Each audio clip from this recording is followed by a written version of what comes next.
All right, here we go. Salute to Knicks Nation on this Friday afternoon. Elimination Friday, if you will, man. CP the Franchise, my guy Dexter Henry in the building of New York Post Sports. New York got game amongst many media properties. And joining us today, you know, we thought we were getting rid of him after a great steak dinner, a meeting of the minds, if you will. But he's still here, and his team is still hanging on. So we got to talk with our guy, Eric Newman, man. NBA filmmaker, NBA content creator, co-host of B-Ball Radio with Bobito Garcia. Our guy, Eric Newman, is in the building, man. On today's show, we are going to preview Game 6, give you our keys to victory, and set this thing off on the right foot, man. So lock in, hit the like button, hit the share button, and subscribe to the channel. Let's go. All right, man. Oh, man. This guy's got all green on, you know. I thought the other day was going to be the last we saw of him, Dex, until, like, the off season. You know, we had a nice meeting of the minds, a nice lunch at Keen's Steakhouse. I thought it was going to be sayonara or goodbye, good luck to you. You know, he's like, I'm going to Game 4, I'm going to Game 5, and I thought that was going to be it. But here we are. I thought that was going to be it too, man. But Eric is still here. We still have to look at this green for a little bit longer. But you know, I feel like tonight is going to be the last of it. Tonight, Eric, we got to say goodbye. You know what I mean? Yeah. And let's hope this is the last of it, because Eric, we love you, but we don't want to see you anymore. I love you too, and I can't wait to see you on Monday. I think you're underestimating, and this is the problem. And listen, this Knicks Celtics thing is so much fun, and we've wanted this for a long time, and it in our lifetimes it just hasn't happened enough, right? Yeah. I think you guys are underestimating what Celtic pride means. I think you're underestimating the wounded bear analogy. And I think you're underestimating that this team still has something left to prove here, especially with what happened to Jason Tatum. Now, I would be feeling a whole lot more confident if Kristaps Porzingis could breathe out there on the floor. But with the way the team played the other night, the spirit in the building was electric. Credit Knicks fans for showing up big time in Boston. Yeah, how were we looking? Were we deep out there? Oh, it was, I mean, I think a lot of Celtics fans were like, all right, this is over without Tatum. Tickets became available. It's an easy drive up. It's an easy Amtrak up. If you're a Delta guy, it's an easy flight from LaGuardia. Yeah. The spirit in the building was great. The first half, at halftime, I'm like, okay, we're here. Like, this is going to be a terrific game. I did not expect to blow the doors off the Knicks in the second half, but the defense was great. The ball movement was great. We're not going to have the Tatum ball stopper takes too many shots conversation today. That doesn't make sense. We can talk about the future of both franchises after the season is over, but they showed a lot of pride, and Jalen Brown stepped up in a big way and had one of his great all-around games for the Celtics. Derek White was on fire, and we could talk about Luke Cornett in a moment, but it was a big-time performance to keep the season alive. Showed a lot of pride, showed a lot of guts. Yeah. And, you know, tonight is house money, and all the pressure tonight, as you know, as we were joking about on text, all the pressure now is on your side of the street. Yeah. Well, you know, from my perspective, man, it wasn't overconfidence for me, man. I've been preaching one game at a time, even after the Game 4 victory. But what you said is spot on, in that you could even make the case that this Celtics team is even more dangerous. Not necessarily better, but dangerous without Tatum, in that obviously when you're down one star, the ball is going to move more. You're not going to get into more isolation sets, which, look, with him can be great, can be fantastic. But with the Celtics, a high-octane three-point offense can be sometimes even more dangerous against a Knicks team that does not execute to championship standards, in my opinion, on the defensive side, especially when you're talking about Brunson, you're talking about Towns, Josh Hart, you know, several miscommunication issues there. And I think that was a big part of the issue, man. Big part of the issue, Dex. Your thoughts? Yeah, I expected the Celtics to come out strong on Wednesday. You know, I thought the Knicks would figure out a way to close it out. I'm kind of like Eric. I guess I was surprised. I didn't think they'd get their doors blown off. I did think the Celtics were going to come out with a fight. I think they were going to show some of that Celtic pride that Eric talked about. But I think the Knicks, what I feel tonight is I think the Knicks know this is an opportunity for them, a major opportunity. They don't want any parts of a Game 7. The fan base does not want any parts of a Game 7. The only person that wants parts of a Game 7 is Eric, and the rest of the rest of the people out here rooting for the the Celtics. So, but I think the Knicks know, and I think what this comes down for me tonight is I think the Celtics will fight again. I think they will. I do not think they're going to roll over here. I have too much respect for the team and how many good two-way players they have. But I do think I'm trusting Jalen Brunson again on this. This is my thing that I trust all the time. I think Jalen Brunson is a fantastic leader. I think he's going to have these guys ready. The two guys I'm very confident are going to show up tonight are Jalen Brunson and Josh Hart. Now, will others show up? We don't know. CP, you've been talking since the start of the series. Cat needs to show up. Man, if somebody needed a big Game 6, it is Karl Anthony Towns. Yeah. He needs to show up finally. Because, Eric, I think you will agree with me. If Cat shows up and he's cooking your boys in the post, hitting some threes from outside, I think you might know the Celtics might be in for a long night. But if he does not, and Luke Cornett is out here looking like Dikembe Mutombo, well, it could be problems for the Knicks too. I think the Knicks will get this done. I just don't think this is going to be easy. I know Knicks fans have been waiting for an easy win throughout the playoffs. They have not got one at all whatsoever. But you got to respect the Celtics team. But maybe I'm being wishful here. I have to take a trip up to Boston in a couple of days. I don't want to be around Eric's people for a Game 7. I don't want to be around that energy at all whatsoever. I'm just trying to focus on getting back to New York for a Game 1. And I think the Knicks get the job done tonight. Well, let me say this real quick, and Dex, you hit it on the head, right? Like, the Celtics are showing up tonight. They're the defending champions, and you look at recent history and what it takes to knock off a defending champion. It either takes an injury happening or a crazy performance that sends them home. And I'm not saying the Knicks need a crazy performance, but the Knicks need to play a really good game tonight, because the last thing that's going to happen tonight is the Celtics no-show effort-wise. So the things that I was really encouraged by the other night without Tatum was not just ball movement, but player movement, more cutting, more activity off the basketball. Tatum is the engine with the basketball. He makes the defense collapse. They play out of that. Without him, they had to play a completely different offensive game, and it worked really well. Very encouraged by Drew Holiday's performance. He looked a bit like last year's playoff Drew Holiday, who was key for them on the way to the championship. Having Sam Hauser back just as a threat on the floor opened up more space for Jaylen Brown, opened up more space for Derek White. And then, when Luke Cornett is catching lobs, throwing it down with two hands, reverse style, good things are happening out there. And I'll say this, and let's say this about Luke, right? Luke was a borderline, can he stay in the league? Yeah. To now, he started here. He started here. And he's arguably a top 5 backup center in the league and makes an impact and knows his role, has worked on his body, has worked on his athleticism, and knows exactly what the job is that he has to do out there. So he can play against Towns in the post. Obviously, if he's got to come out to the 3-point line, that's a little bit tougher, but he uses his 7'3" or 7'2", whatever it is, height and wingspan very, very well. Al Horford needs to play another really good basketball game tonight on both ends. But you hit it on the head with Cat, because Brunson is such a concern.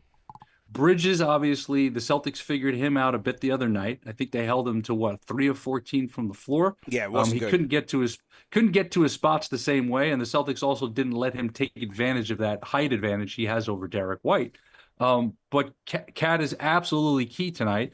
And listen, I love Josh Hart. I was explaining to Celtics fans the other night who were sitting behind me and may have been overserved. They're screaming at Josh Hart, and I'm like, you realize he's the Knicks' Marcus Smart, right? Like, we'd love to have Josh Hart on the team. You can't expect Josh Hart to make 5 threes, but you can expect Josh Hart to play his ass off, and he's going to do that tonight. So I think the other night, real quick, was Jaylen Brown saying, you know what, it's time for me to guard Brunson. And that had a big impact on the game. and you can expect more of that tonight, and we'll see how the Knicks combat that. That was big, and I thought that was a big turning point because not only did he play very good defense, which Jalen Brown does play very good defense, but also I thought the mental aspect in terms of Brunson trying to win the game, win that battle, that personal battle against Jalen Brown and Josh Hart. I thought that kind of led to the Knicks' demise in the third quarter because, as you remember, Jalen Brown started that third quarter off with a crazy deflection, save inbounds. Like, those are the momentum shakers in these type of games. The crowd is going crazy. I'm sure, Eric, you were going ballistic about it and all of that. But, I'm watching that. I'm like, damn, that's not a good sign, and that certainly turned things in that third quarter. But, Dex, to your point, Towns. This is why I said way back when I had my list of plays. Now, listen, Towns has had a great year. This is not to throw the guy down, all right? But I'm just being who I am. The hesitancy I had in terms of trading for Karl Anthony Towns is the question that still remains. When are you going to deliver in a big spot for your team? The Detroit series, yes, he had a couple of moments, but the stakes are getting higher now, bro. And 2 for 13 in the series is not going to cut it. The Space Ghost defense is not going to cut it. When you pick up your second foul and you're staying on the court because we need you, and Derek White tips the shot, and all of a sudden you got him in a sleeper hold. That is not smart basketball, my guy. You are hurting your team, and right after that, he's on the bench. So you knew from that point he was cooked in terms of impacting the game. Defensively, he has to lock in, especially when Mitch is not on the floor. But offensively, he's got to find his room to dominate in these matchups and dominate in the series. He's just not there right now, man. Yeah, there's a couple points you made there, CP, that I like. And the first of all is that I think, we've been looking for this monster game from Towns, this 30-plus point, 20-plus rebound game from Towns. And that will be lovely. But what's even more important to me is, can he stay on the floor? That was my question when the Cat trade went down. I never bought into the he's soft notion. I'd always thought that was unfair for him. I thought he played pretty good, really good, actually, during the playoffs last year, except for the Western Conference Finals. The problem with him is these dumb fouls that'll keep him off the floor.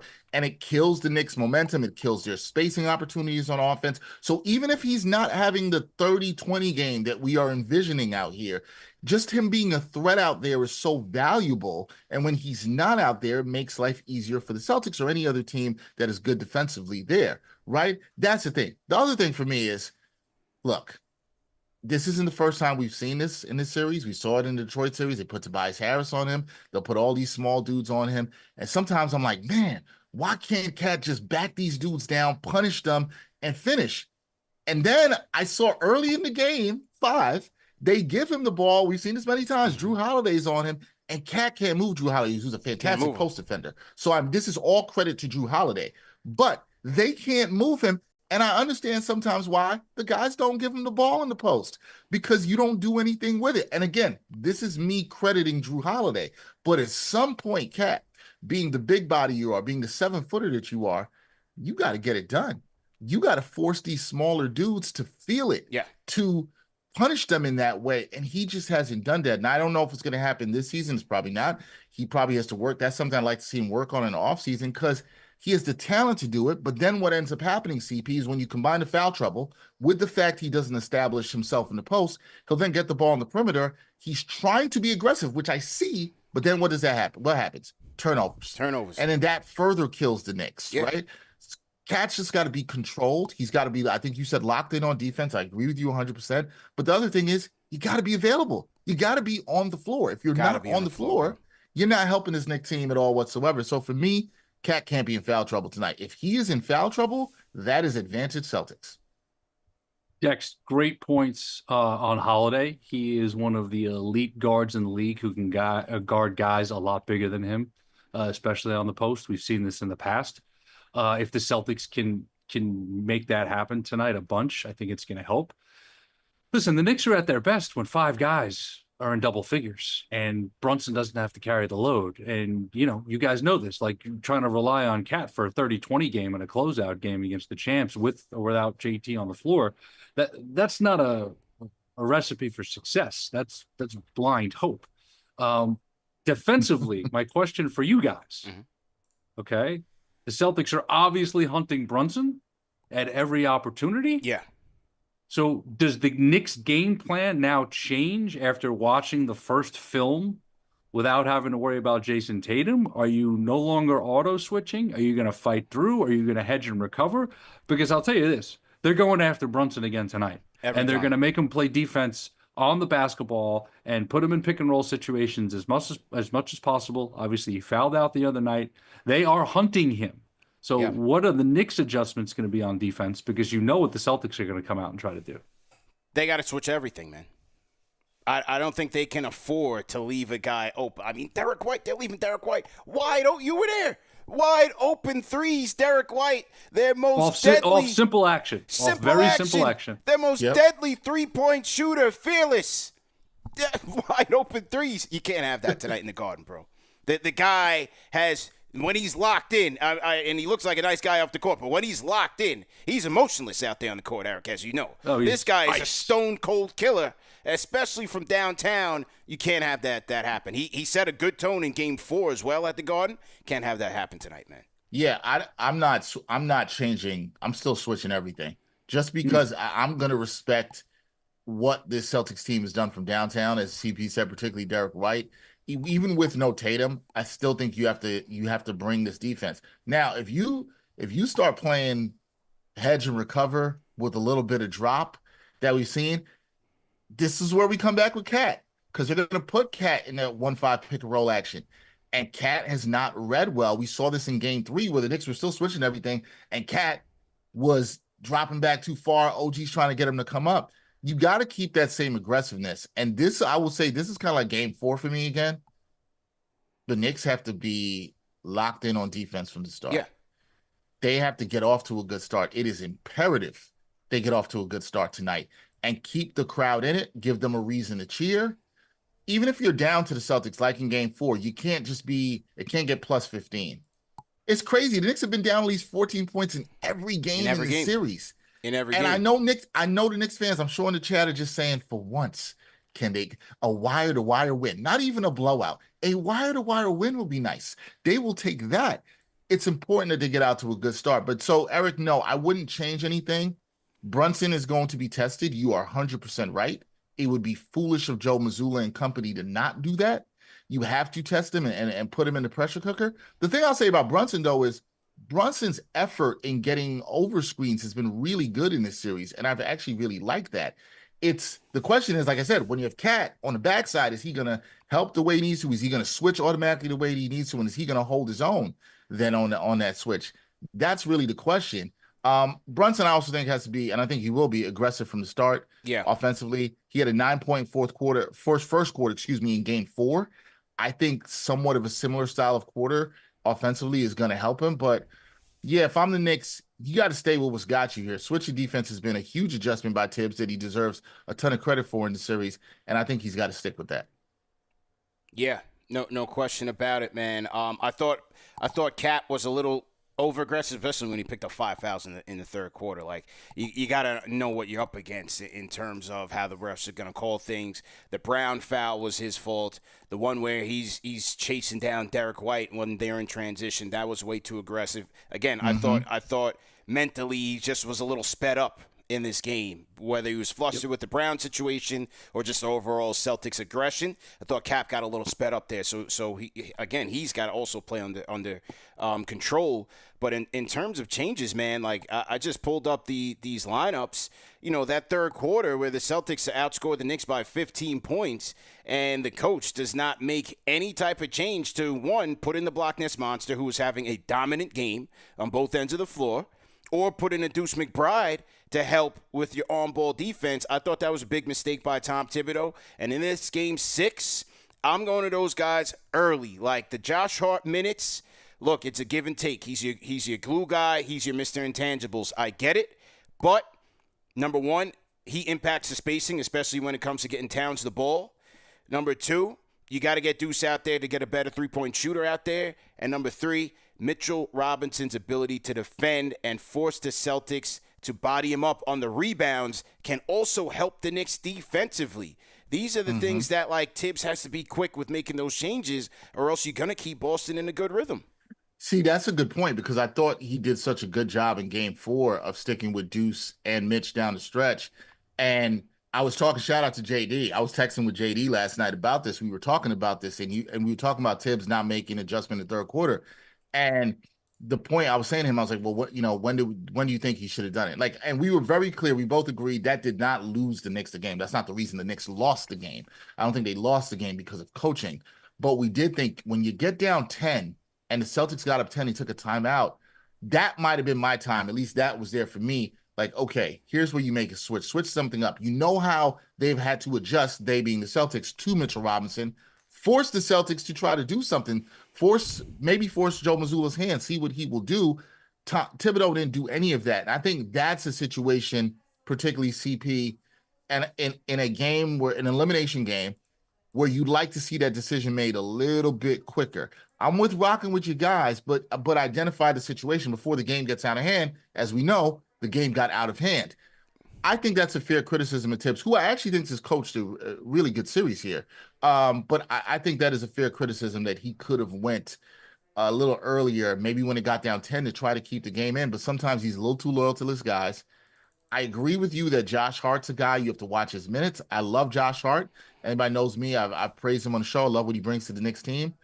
But if you can get some more spacing out there with Deuce, who's defended really well in this series too, besides shooting the ball well. Yeah. I think you have to look at that and be able to make those adjustments. And look, the last thing I'll say to that point, CP, is if you ain't gonna do it tonight, when are you gonna do it? Right.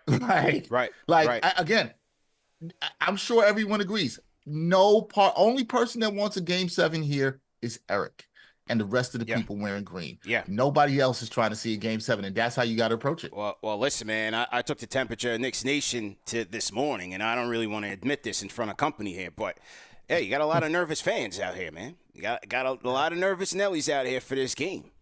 As you should be. Yeah. As you should be. Yeah. You're still playing the defending champs. You're still playing the Boston Celtics. You're still playing a team that's hearing all the noise. Question for you guys. Talking about Cat. Cat at his best last year in Minnesota. He's on the floor with Rudy Gobert. They beat the Denver Nuggets in 7 games. Yes, they lost the conference finals to Dallas. Cat comes to New York. Mitch isn't back till late in the season. Do you like Cat and Mitch together on the floor? Yes. Okay. So do you think you'll see more? Do you want to see more of that tonight? If you guys are running with Cornette and Horford, if let's say Kristaps isn't starting tonight, I haven't seen anything. I'm not sure if you have. I mean, it's blind faith. We can get anything from Kristaps tonight, right? But as far forget matching up with whatever the Celtics put out there. But do you like your double big Cat and Mitch and how everyone fits around it? Because I don't think Cat's soft. I think sometimes Cat's decision-making isn't great, but all the pressure can't be on Cat to be low post threat, to be the only interior defender, and to also play his game. Like, that's a lot. Yeah, and that's why last year with Gobert, he knew he had that anchor with him. That's why Anthony Davis, when he's at his best, he's got a 5 next to him. That's right. That's right. We're talking about, yes, the modern NBA, everything is downsized. You're moving guys who used to be 4s to 5s to keep the floor open up, but that doesn't necessarily mean you're playing to that player's strength all the time. True. So that's why I was asking the question, because there's some real chess moves tonight, right? Who's going to start the game on Brunson? Are the Celtics going to go back to putting Derek White on Bridges, where as good as Derek White is, Bridges has that height and length advantage, and when he gets to that spot off either elbow and he's going middle and he sets up that fadeaway, that's a nightmare for the Celtics, especially at MSG, and he gets the crowd going. Yeah. And then obviously, where is OG? What has happened to OG in this series? Because he's gotten very quiet. Yeah, no question about it, man. Salute to everybody in the chat once again. Hit the like button, hit the share button, subscribe to the channel. We got our great panel here, man, talking about Game 6 keys to victory. A couple of quick announcements before we conclude today's show, man. The KFTV Watch experience. Get your tickets at kftvwatch.com or knicksfantv.com. We will be at Slate NY, which is 54 West 21st Street. So make sure you guys get your tickets. Tables are going. If you guys want seated tables, those are going, especially the tables for two. I think we are sold out of those. But for those of you that want to get there early, happy hour starts at 6 o'clock. There will be standing tables available, first come, first serve basis. So make sure that you guys are getting out there. Now, if you guys are trying to get to the Garden, I'm hearing the cheapest seats are like $600, $700 just to get in, and it's going all the way up to like 15 grand. So if you want to test your luck there and get into the building, use our code at SeatGeek, man. We can help you guys out with a little bit of relief. If you use KFTV10 at SeatGeek, you can get 10% off your order. Or if you haven't used our code KFTV, which we gave you guys earlier this year, you can get $20 off your order. So just a little bit of relief there to get you a long way, man. Get you a little, a glizzy or something, a hamburger, something at the Garden. Get you a little daily burger. Those are pretty good. Eric, I don't know if you had one of those when you went to the Garden at Game 4, but the daily burgers are pretty good, man. They're pretty good. I did not. I was sufficiently full from my my afternoon meal with you two fine gentlemen. Yeah, that is correct, man. The porterhouse was slamming. The crab cakes were off the chain. That was a good recommendation, man. Shout out to Keen's. I hadn't been there in a couple of years. And OG Keen's. OG. Can't go wrong. OG Keen's. Can't go wrong. Everything was great about that day. Yeah. Until it was 111-104 and there was a loose ball in the fourth quarter. That's right. I sat in front of the Celtics team hotel. Okay. With a friend of mine who, let's just say, is a sibling of one of the players. Yes. And we sat there contemplating life and the universe until 2 o'clock in the morning. We went to the corner. We got slices around 1. Yeah. It was a rough night. Rough moment. Obviously, prayers up for JT. Yeah. The surgery went well. And, again, we'll have plenty of time to talk about where these teams are going in the future in the offseason. But obviously a lot will be up in the air when and if the Celtics season ends anytime soon. But again, a lot of pride, some of their parts, and Jalen Brown once again showing he's a heck of a leader. And I think tonight's going to be a great game. I would be shocked if tonight is not a great game. And kudos for you guys for everything you're doing with Knicks Nation. That's an exciting time. As upset as I was walking out of Game 4 afterward, that was quite a scene. 31st Street, the VIP exit, with Amare walking out and the fans all there waiting and a bunch of other people walking out. But, you get to 7th Avenue and, hopefully everybody got home safe. Yeah. It also felt like, one of those movies where society is on the edge. It was wild. It was wild out there. And it's it's understandable, the excitement and everything. Sure. It's been a long time for the fan base to feel like, okay, we've got a real shot at the finals, right? And, to get there, you gotta knock off the champs. And listen, if the Knicks move on, they're gonna have a heck of a series waiting for them with the Pacers, and that turns the page back to that great rivalry, and obviously with what you thought you guys could have achieved last year against them if healthy. But the task at hand tonight, it's a tall task for the Celtics. It's a tall task for the Knicks. It's going to be a great NBA playoff game tonight, and someone's making history tonight either way. Yes, sir. Dex, final thoughts from you, man. Final thoughts is, look, I think Eric hit some stuff on the head too. I think it's going to be a great atmosphere at the Garden. I feel like we've been pushing all series. This is the biggest game at MSG. This is the Knicks' biggest playoff game. Well, now this has moved on. It was Game 4. Now it's Game 6. If the Knicks win this tonight, their place is going to explode. 7th Avenue is going to be crazy. Be safe out there, y'all. But it's going to be crazy.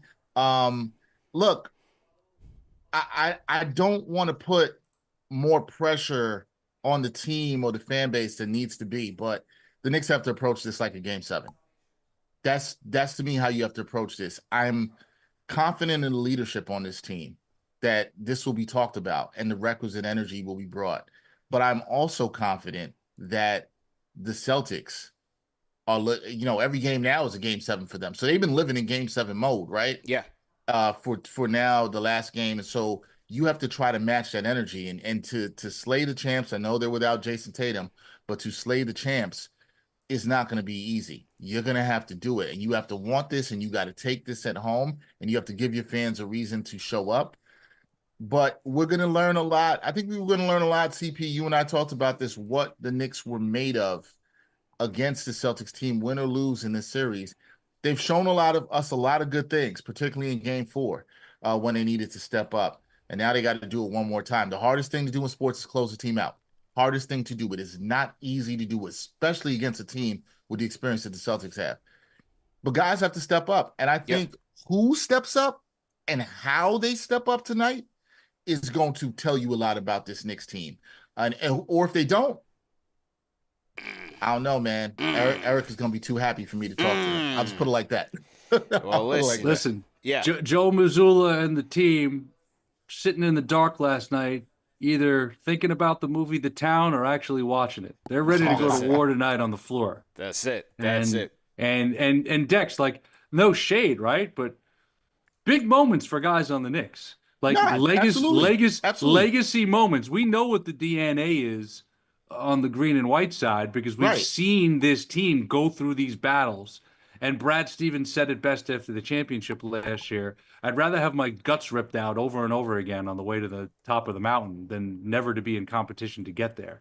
So this is one of these moments. This is one of these legacy-defining moments for Cat, for Brunson, for the rest of the guys on the Knicks, and obviously for the Celtics, trying to keep this thing going, embracing the underdog role. And now I can't believe I got to wait so long for tip-off. I'm ready to go now. Let's go. Which one last thing to say? Yeah. This is why, if you're a fan, and I know some of the fans on the Knicks side are nervous about this, but man, I want Knicks fans to take this in. Think back to when you couldn't even be nervous, to what Eric just said. Yep. You want these days. You want these meaningful game 6 where you got that pit in your stomach. You don't know what's going to happen, but you have a chance for something great to happen. This is what loving sports, and I love it for covering it and being a fan and all this stuff. This is what you have to love about it. You want these game 6s, and great players want these moments too. And we'll see who rises to tonight. And hopefully it's a good night for the Knicks fans. And hopefully Eric is, he has to get himself a steak dinner and cry into it tonight. That's what we're hoping for. A little tears on the porterhouse out there in Cali. Right. That's what we're hoping for. That's right, man. Well, back to my green juice, regardless after the game tonight. Well, listen, man. We'll see what type of show we're gonna have on Monday. Is it a debrief? Is it another keys to victory? But fellas, we definitely appreciate it, man. Great panel as usual. Dex, who you got on tonight? On with us tonight is going to be Sean Hardy from Knicks Film School. Okay. My guy Sean will be Sean with a W. He will be on with us tonight, watching the game. We'll see what we can do. It should be a fun one. Should be fun. Let's go, man. Eric, the Storm documentary. The Storm NYC, Storm NYC podcast on St. John's and NYC Hoops. We'll have a new episode dropping Monday with the one and only Zuby from the Red Storm. So they're returning big man. So that drops Monday. B-Ball Radio, our episode out right now is with the great Rod Strickland. And just posted a new clip on social today, which will have everybody rolling as Bobito asked him a gem of a question. So check out at B-Ball Radio, check out at the Storm NYC. And hopefully I'm talking with you guys on Monday. And if this is the last night of the season for the Celtics, this has been awesome talking Celtics with you guys this season. And I will be ready to come back for conference finals and finals whenever you need me, regardless of what happens tonight. So appreciate you guys. This has been awesome, and let's keep this going. There we go. All right, fellas, great show, man. We will catch up on the text chain for sure. But great show, man. Make sure you guys are following our guys. Salute to everybody in the chat once again. Hit the like button, hit the share button, and subscribe to the channel. It is game day. Let's go, man. Let's go. If you're scared, go to church, man. See the hat against all odds in stores now at KnicksFanTV.com, man. We had a bit of a shipping delay from our manufacturer, but the snaps are here. So everybody that did order their snaps, we're going to start shipping those out starting today, man. So your snap should be getting to you within the next few days, man. Against all odds, a new era seal of approval. Oh, also on the other side, got the KFTV logo on the other side. Yeah, it's looking real nice. But anyway, watch party. Get your watch party tickets at KFTVWatch.com or KnicksFanTV.com. Also want to shout out one of our sponsors of the night, man. As we talked about some of the injuries, what's up with Kristaps Porzingis? Nobody knows, but hey, take your time getting back. But shout out to one of our sponsors of the night at Morgan & Morgan, America's largest injury law firm, man. With over $25 billion recovered, over 500,000 clients served, Morgan & Morgan has been fighting for the people for over 35 years. So if you have been injured and you think you have a claim, hey, you deserve to be paid. Remember, all law firms are not the same. And the one great thing about Morgan & Morgan is that it's free. Their services are free unless you win. All right, so hey, if you win, go ahead and throw us a little super chat for the referral. But you can go check them out at forthepeople.com/KFTV. That's forthepeople.com/KFTV, or dial pound 529 from your cell phone to get in contact with our friends at Morgan & Morgan today. All right, man. Who else we got in the chat? Let me salute some of my franchise channel members. I'm hyped right now, man. I ain't nervous. You know, a lot of people talking about I'm scared, whatever. Nah, man. We Gucci, man. We got to lock in. As these guys said, it's legacy time. It's money time. It's killer instinct time. When are we going to have that killer instinct?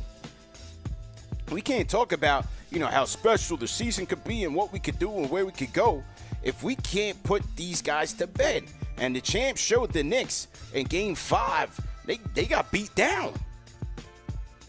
They said, oh, yeah, I thought you was coming in here to take the... Nah. So they had other plans. Knicks are going to go out there. I want 48 minutes of basketball. 48 minutes. All right, who's your X factors for tonight, man? My X factor is going to continue to be Mitchell Robinson. You know, Celtics haven't had an answer for him. He dominated them in Game 5, and I'm expecting another big performance by our guy, Mitchie. All right?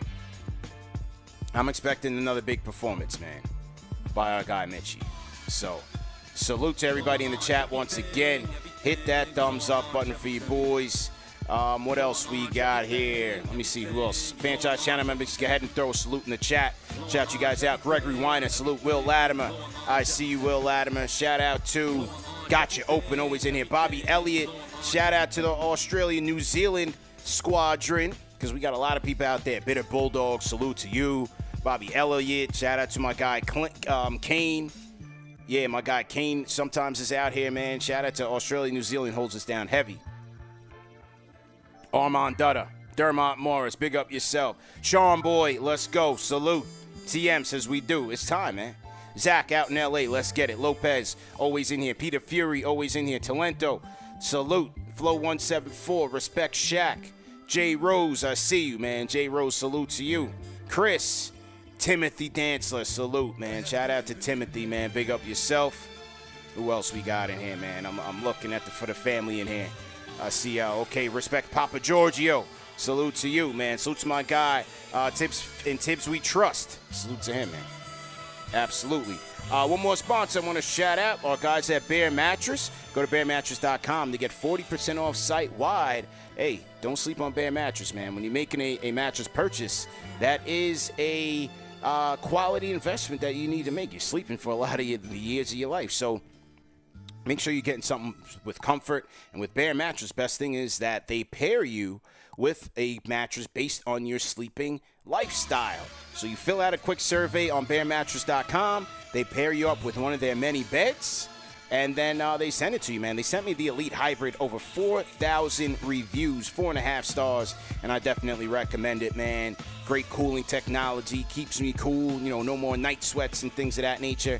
And it is award-winning by many, many publications, all right? So use our code KFTV for 40% off site-wide. You get your mattress, you get 2 pillows, and they have a 120-night mattress trial. So if you're not satisfied with it, you call them up, they send you money back, and that's it, man. Hassle-free.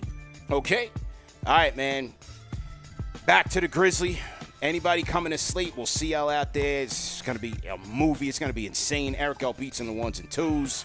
Yeah, Slate is going to be crazy, and looking forward to seeing you guys there. Let me shout out some of the Super Chats that came in. GQ, $10 Super Chats says a legacy kind of night for New York, Knicks, and Yankees. Yeah, I know it's Subway Series, man, but you know what? I can't even pay attention to baseball right now. I'm locked in on the orange and blue against all odds. I am locked in on money time for the New York Knicks. Then I'll get to the baseball. I'll catch the highlights or something. I'm locked in on Game 6. Shout out to Mike C. Welcome to the Franchise channel members, all right? Salute to you guys. We'll see you guys tonight. Play-by-play with CK2K. Post-game live with JD and Alex, and then I'll be there to follow. Lock in on the #1 show for the fans, by the fans, man. Thanks again.